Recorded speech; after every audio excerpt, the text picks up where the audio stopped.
வணக்கம் நண்பர்களே. முதல்வர் ஸ்டாலினோட தொகுதியில் ஸ்டாலினை எதிர்த்து விஜய் போட்டியிடுறாருன்னு வச்சுக்கோங்க. இது ஒரு பேச்சுக்கு தான் சொல்கிறேன். என்னமோ விஜய் எங்கே போட்டியிடுவார், அவங்க தொகுதிகளுக்கு 234 தொகுதிக்கும் வேட்பாளர் ரெடி ஆகிட்டாங்களா, அல்லது யாரோட கூட்டணி அமைக்க போகிறார், இதெல்லாம் வேறு விஷயம். ஒரு ஒரு சின்ன பரிசோதனை.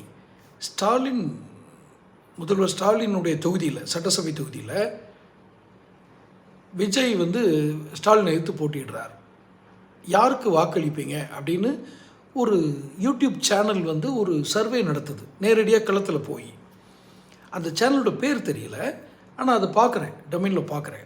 அப்போது கிட்டத்தட்ட ஒரு 5-6 பேர்கிட்ட ஒப்பீனியன் கேட்குறாங்க. 6 பேரோட ஒப்பீனியனும் என்னென்ன இருக்குது அதை சொல்கிறதுக்கு முன்னாடி சேனல் சப்ஸ்கிரைப் பண்ணிக்கோங்க, நோட்டிஃபிகேஷன் பில் பதிவு பண்ணுங்கள்.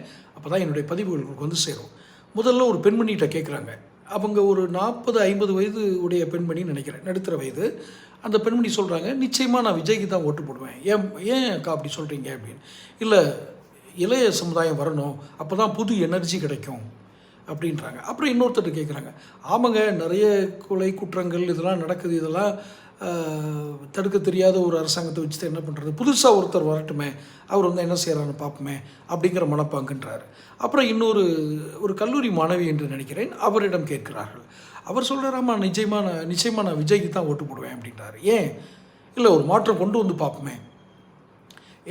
இதுக்கப்புறம் கேட்ட எல்லாத்துட்டையுமே ஒரு அடிப்படை விஷயம் என்ன இருந்தது அப்படின்னா, மாற்றத்தை விரும்புகிறார்கள் என்ற ஒரு அடிப்படை செய்தி.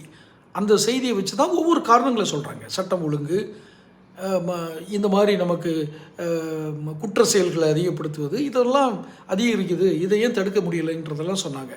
கடைசியாக இந்த முதல்ல கேட்ட பெண்மணிகிட்டே கேட்குறாங்க, வேறு காரணங்கள் இருக்கா அப்படின்னு.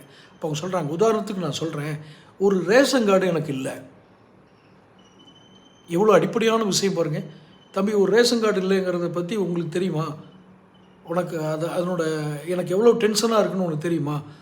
உன்ன மாதிரி ஒரு சின்ன வயசு பையன், அதாவது இந்த பேட்டி எடுக்கிறவர் சொல்கிறாங்க, உன்ன மாதிரி ஒரு சின்ன வயசு பையன் ஆட்சிக்கு வந்தால் தான் அம்மா எவ்வளோ கஷ்டப்பட்டுருப்பாங்கன்றது அவனுக்கு புரியும். ரேஷன் கார்டு இல்லாமல் எவ்வளோ கஷ்டப்பட்டுருப்பான்னு புரியும். அப்போ நீ நல்லது பண்ணுவேன். அதை மாதிரி தான் நான் விஜய் நினைக்கிறேன். விஜய் வந்தால் இதை மாதிரி குறைகளெல்லாம் கலைந்து விடுவார் அப்படின்னு நினைக்கிறேன்றாங்க. இது மாற்றம் வேண்டும். இருக்கும் குற்றங்களை மனதில் வைத்து கொண்டு ஸ்டாலின் தொகுதியிலேயே விஜய் போட்டியிட்டால் இப்படி ஒரு நிலைமை இருக்கிறது என்பதுதான் கலை யதார்த்தமாக நான் டொமைனில் பார்த்தது. உங்களோடு பகிர்ந்துக்கிட்டேன். உங்கள் கருத்துக்களை நீங்கள் பகிர்ந்துக்குங்க. தொடர்ந்து பேசுவோம். சேனல் சப்ஸ்கிரைப் பண்ணிக்கோங்க.